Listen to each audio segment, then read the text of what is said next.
You are now listening to The Spearsy Spin with your host, Mike Spears.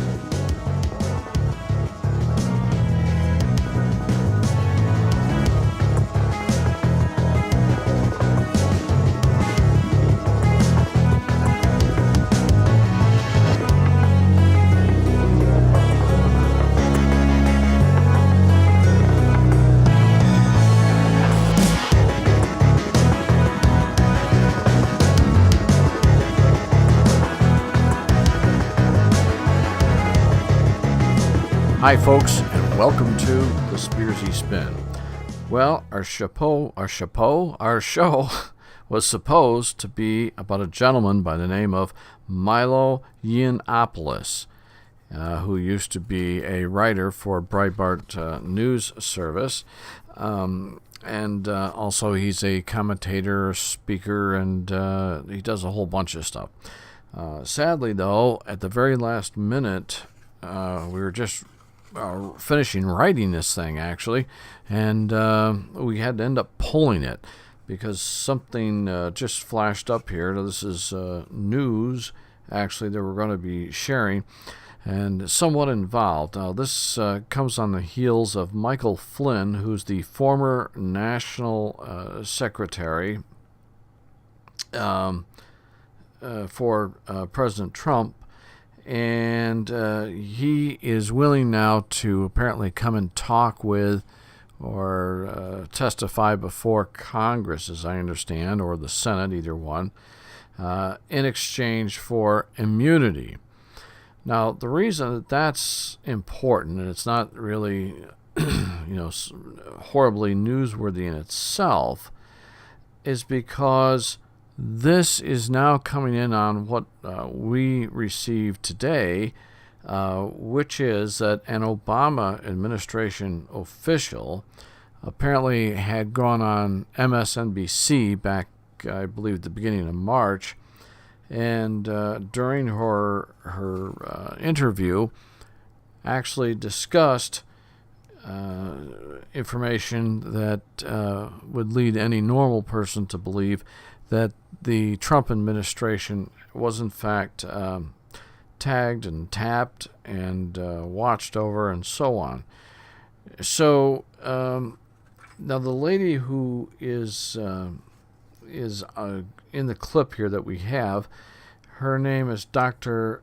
Evelyn Farkas, and she was the assistant deputy was a Secretary of Defense, I believe it was, as I can recall, Secretary of Defense, for Russia, Ukraine, and Eurasia. Okay.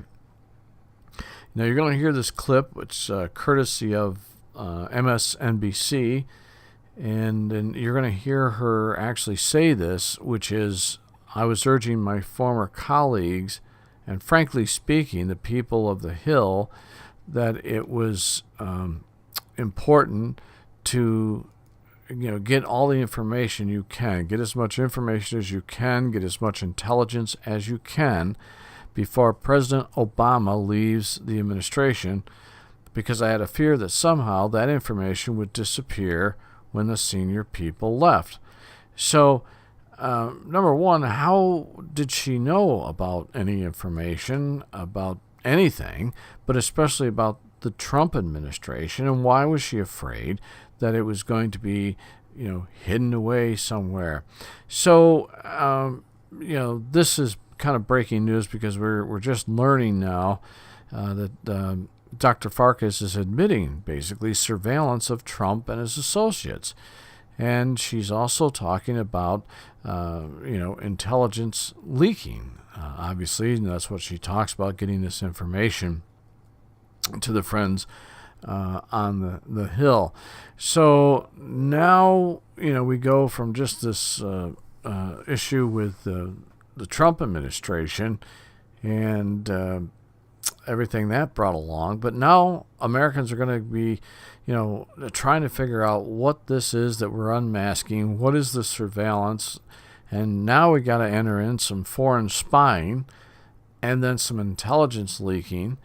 So it's it's crazy. I mean, you cannot rate this stuff. You hear me say that quite a bit in a lot of the shows, but it is. It's just refined garbage. I was going to use a different word, but I can't.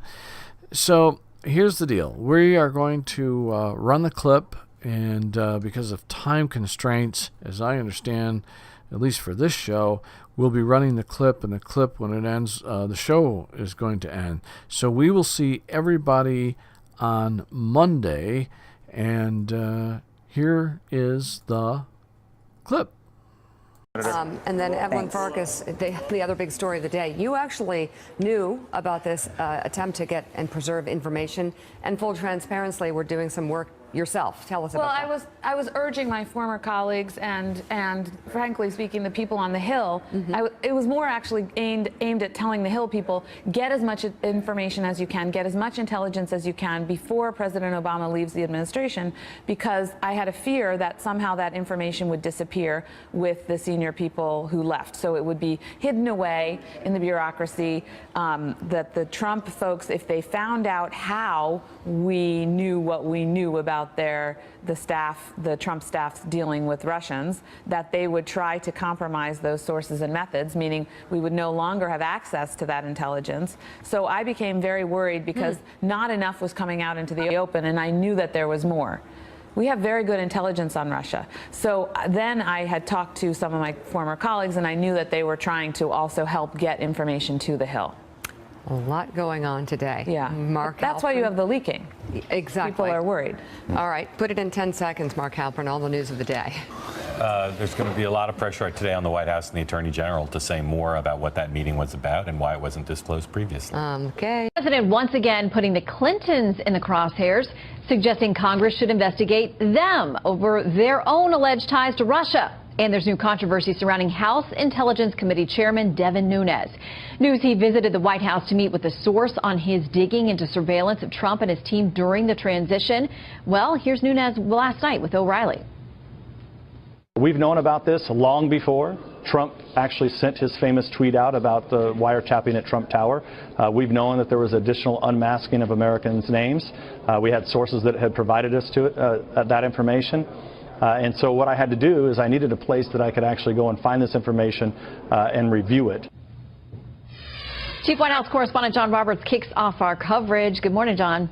Shannon, good morning to you. You know, as pressure mounts over this Russia investigation into what Russia was doing during the election campaign in terms of trying to influence votes, the president is returning to a familiar theme from the campaign trail, taking another page out of the Peter Schweitzer book, Clinton Cash, reminding people that while she was Secretary of State, Hillary Clinton sat on a panel that approved the sale of a Canadian company to a Russian company, and this Canadian company owned 1/5 of the uranium reserves in the United States. Also talking about Hillary Clinton and the big red reset button and new revelations that Clinton campaign chair John Podesta may have failed to disclose stock he held at a Russian-financed company when he took a job with the Obama administration. The president tweeting out this morning, quote, "Why isn't the House Intelligence Committee looking into the Bill and Hillary deal that allowed big uranium to go to Russia, Russian speech, money to Bill, the Hillary Russian reset, praise of Russia by Hillary, or Podesta Russian company? Trump-Russia story is a hoax.